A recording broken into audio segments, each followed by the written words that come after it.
ना दिल से बोलते हैं।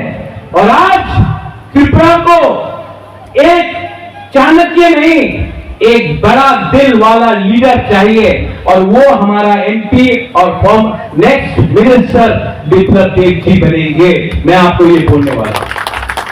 यही मैं बोलकर 26 तारीख को आप लोग जल्दी से जल्दी निकलिए। Warriors, I want to see you all in your booth. मैं इलेक्शन के बाद हर बूथ पे देखूंगा क्या लीडिंग, कहां में हमने क्या किया, कहां में खराब था, और जिसने काम किया मैं उनको रिवॉर्ड दूंगा, और जिसने सीपीएम के नाम में मोथा का झंडा लेकर 5 साल प्रोटेक्शन लिया, मैं उनको पार्टी से निकालकर दुम्बुर में डुबाऊंगा। आप देखना, यही मैं बोलकर आप सब लोग हाथ उठाइए।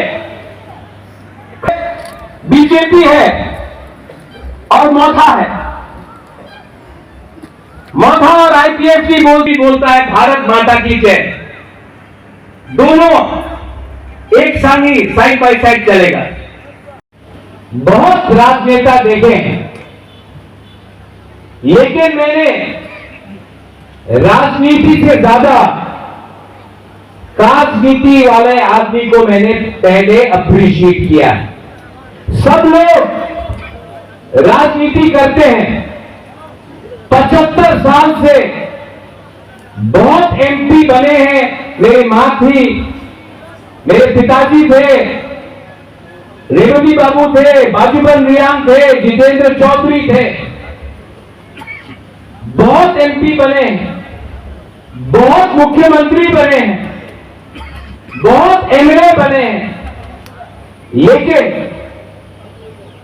जब तक हम अपने लोगों का इंटरेस्ट को पीछे रखेंगे और पार्टी का इंटरेस्ट को आगे रखेंगे, हमारे लोग हमेशा गरीब रहे। मेरा पॉलिटिक्स में कोई दोस्त नहीं है।